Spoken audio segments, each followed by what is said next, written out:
आज शिक्षा सेतु कार्यक्रम में तुम समस्त को स्वागत। अच्छा पिलाए, आज तुम षष्ठ श्रेणी भूगोल बहिर प्रसंग पृथ्वीर गति रु पृथ्वीर आवर्तन गति और तार फलाफल विषय आम आज अनेक कथा जाना।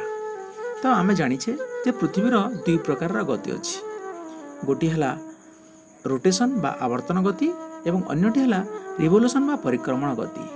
आज आम आवर्तन गति विषय एवं तार फलाफल विषय जाना। पृथ्वी एहीपरि एक काल्पनिक अक्षदंडर चतुष्पार्श्व घूरी बुलवा को आवर्तन गति कहुए। पृथ्वी आवर्तन करुला बेले पृथ्वीर यही अक्षदंड सब गोटे पार्श्व को 23.12 डिग्री ढली रही है।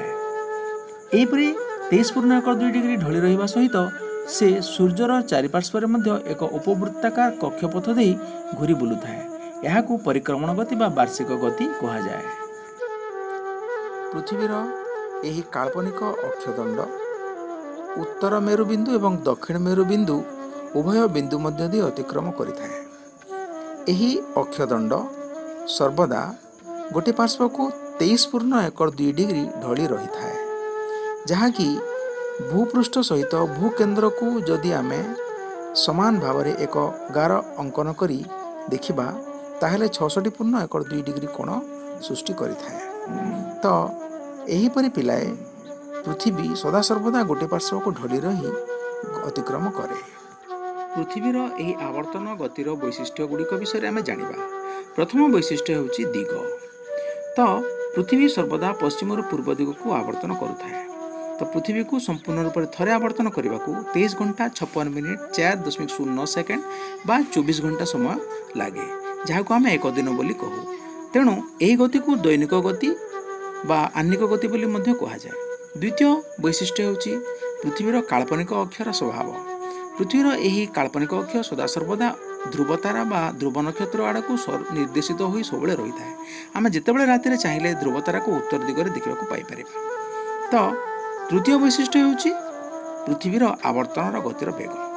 अच्छा पिला, पृथ्वीर विषुववृत्तर आकार होउछि 40,070 किलोमीटर। तो 40,070 किलोमीटर को अतिक्रम करने को पृथ्वी को प्राय 24 घंटा समय लगे। तेणु घंटा प्रति यह 1,670 किलोमीटर बेगर गति करता है। एते खूब शीघ्र गति करुले आमको जना पड़े ना, कारण पृथ्वीर बेगर गति करुले आमको जना पड़े ना, कारण पृथ्वीर आकार बहुत बड़। तार आयतन तुलन में आमर स्थिति एक ग्लोबर सामान्य बिंदु सदृश। तो साधारणतः पृथ्वीर ए तीनोटी वैशिष्ट्य गुड़ी को सदासर्वदा आम मन रखा उचित। यापर पिलाए आमे पृथ्वीर ए आवर्तनर विभिन्न फलाफल विषय आलोचना करिबा। आवर्तन गतिर सबुठार मुख्य फलाफल होउछि पृथ्वी दिन राति संभव हेबा। पृथ्वीर गोटे पार्श्व सर्वदा सूर्य आड़ को मुह कर रही है एवं गोटे पार्श्व सूर्यर विपरीत दिगरे रही है। जो पार्श्व सूर्य आड़ को रही है से पार्श्व सूर्यंकर किरण पड़े, फल से अर्धांश दिन एवं जो अर्धांश आलोक पड़े ना से अर्धांश राति होता है। यही उभय आलोक अर्धांश एवं अंधार अर्धांशर जुग्मस्थल को छायावृत्त बा आलोकवृत्त कहुए।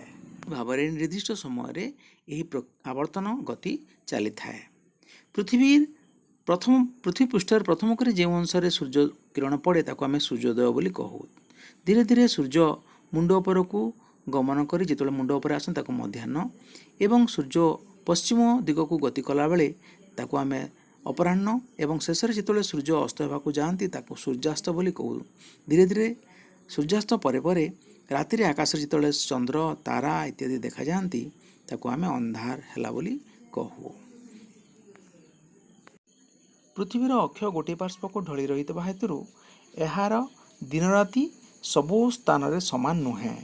तुम्हें यही चित्र को देखि जानी पारुथबो जे सुमेरुवृत्त एवं सुमेरु साधारणतः संपूर्ण रूपे सूर्य किरण पड़ुअछि, किंतु दक्षिण गोलार्धरे कुमेरुवृत्त एवं कुमेरु पूरापूरी अंधार भितर अछि।